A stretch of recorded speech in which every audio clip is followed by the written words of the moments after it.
I know I just did a video not too long ago, but I just wanted to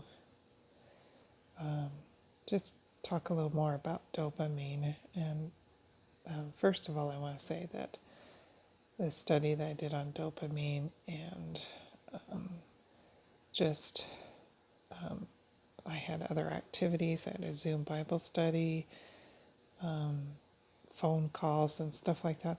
Those kind of things really take your toll on it. I had an appointment that was 2 hours long, and they can really take a toll on me. Mental and social things can really kind of set me back, so I'm kind of flaring, and so I really need to rest today. But while the things that are on my mind about dopamine, I thought I'd share them real quick.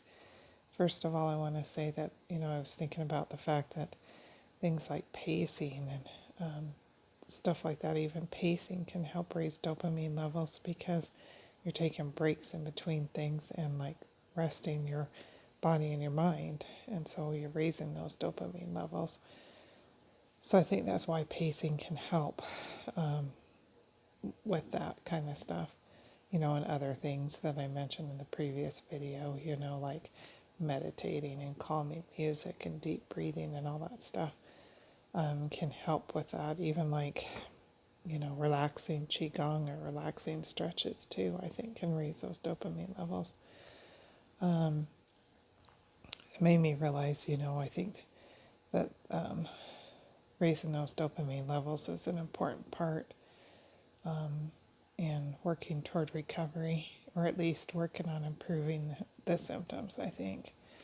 But I also was going to say, I found out that like 50% of your dopamine receptors are in your gut.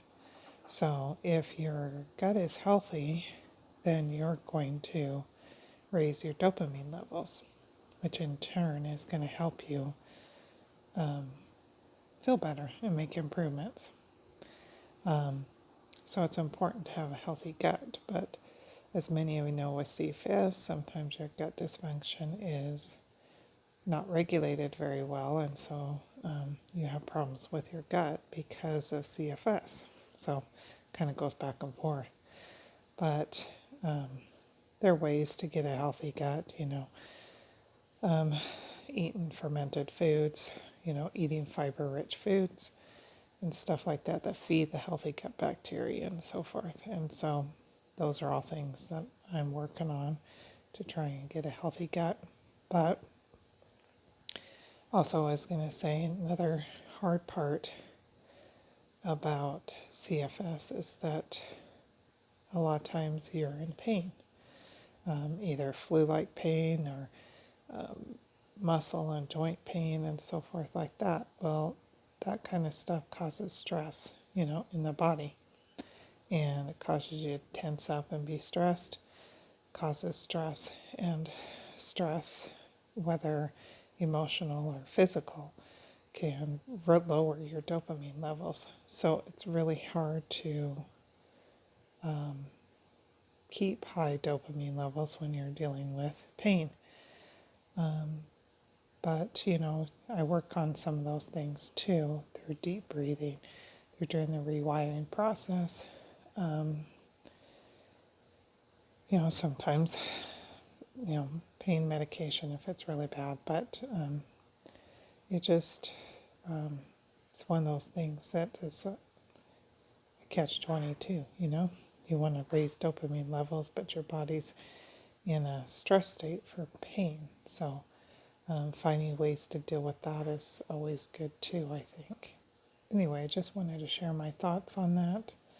And I know people are seeing improvements with Abilify because it does work on the dopamine receptors and stuff like that. And so I'm hoping I can do that naturally. There's been some talk of different supplements that maybe might help raise dopamine levels too. I'm looking into those too. Anyway, just thought I'd share these few thoughts with you all.